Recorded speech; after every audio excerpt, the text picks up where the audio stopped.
Hello, investors. Welcome to Business Learnings. Something very strange happened in the business, in the stock market last week. ITC not just broke the charts, but it also broke the internet. What happened? ITC's stocks rallied 8%, and 8% is not a big number when it's for any other stock, but for ITC, which has been trading in such a narrow range between 200 to 215 for quite some time, this was something which a lot of investors couldn't believe, and I personally couldn't believe such breakout, right?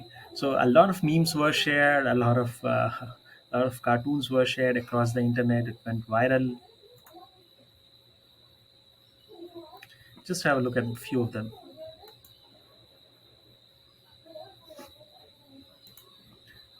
And we also have the mother of all the memes, wherein Modi ji is taking credit of the ITC's rally. So everyone, it was a fun day. It was a trawler's day. It was a memer's day. But what happened that day? Why ITC rallied so much? Nothing changed fundamentally. Nothing changed technically. We'll talk about in this video. We'll talk about ITC's future, whether you should be investing in the stock at this point in time, or whether you should be waiting for it to consolidate. Uh, to stabilize and probably then investing, right? If you haven't subscribed to the channel, please do, and like the video so that I could know what kind of content should I be preparing more.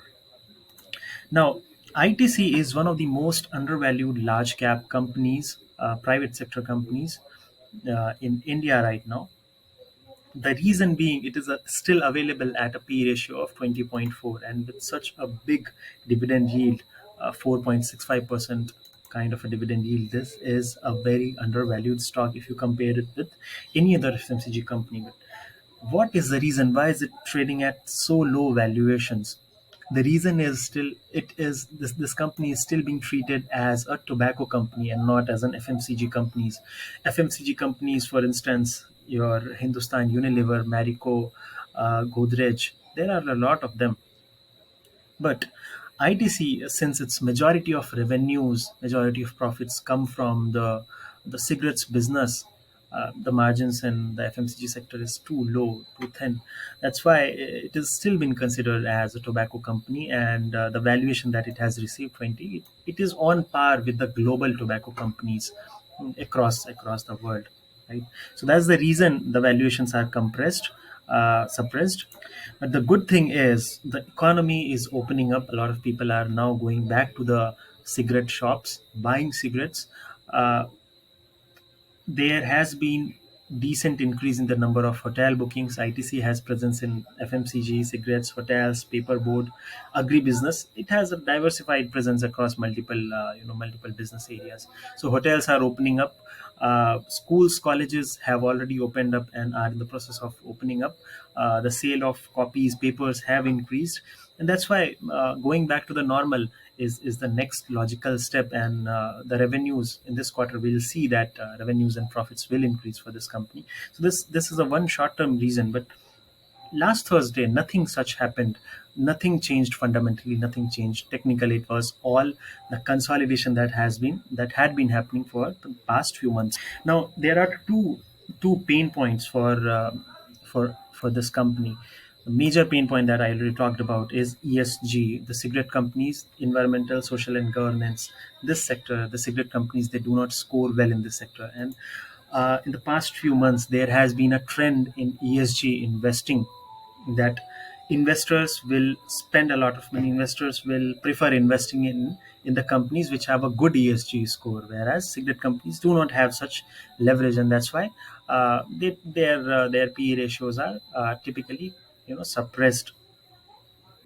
But ESG, it does not make sense if you ask the most celebrated valuation guru in the entire world, Dr. Ashwath Damodaran. He says that the ESG system is flawed, and I'll put down the link of this entire this entire post from Dr. Damodaran, and you can go through it. I would suggest that for deeper understanding, you go through most of his posts, right?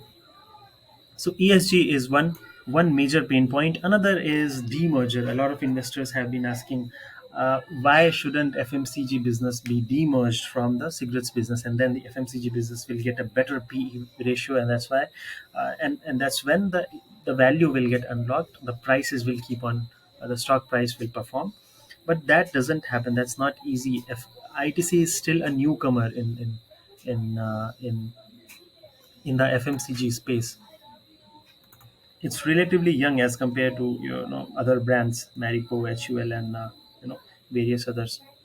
That's why it takes time to build the brand, and it has to invest a lot in building those brands, so that unless the brands make a decent presence in the minds of the consumers, they are not gonna buy it regularly, and that building that takes decent amount of time, and that's what ITC has been doing. If we demerge ITC's FMCG business, it will be very difficult to get funds from the cigarettes business to invest in the FMCG business. Getting that, procuring that fund will be difficult, and that's why it's a good step. Let it remain undervalued. Let us investors keep on accumulating this stock, and when the time comes, we'll all be rich. The patient will be rich. Now, a short-term reason for compression of the suppression of the stock price is the shareholding pattern. If you look at it, the FIIs for an institutional investors, they have been slowly decreasing their stake in ITC. So whenever ITC's stock crosses a certain level, these FIIs sell a decent proportion of it, and the stock falls back to its normal range of 200 to 215 rupees. Right. So that's a key pain point, that FIIs have been offloading stock, but it cannot sustain. After some point in time, only promoters, several companies which are not direct promoters but indirect promoters of ITC, they are going to remain, and then maybe we'll start seeing some upside in the stock. Now, as an investor, what should you do? So, as an investor, you should look at the chart of ITC.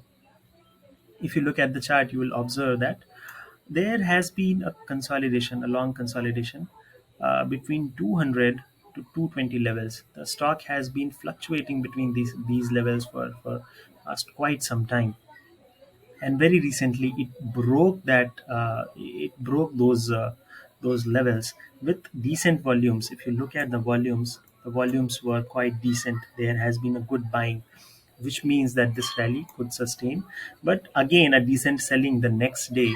So I believe that we should wait for the stock to again settle down, and only if it breaks the previous highs of about 250, only then we should be taking this stock seriously. Otherwise, for long term investors, for value investors, this is a bargain price. Again, be 230 rupees, 240, even at 300 rupees, ITC is a bargain stock. Keep on sipping into it from the long term perspective, but from a short term, riding the trend, riding the momentum, kind of strategy for swing trading, this is not a good stock. I believe we should still wait for some time. If it falls back to 200 levels, well and good, we'll buy in big quantities and sell it when it goes back to 220.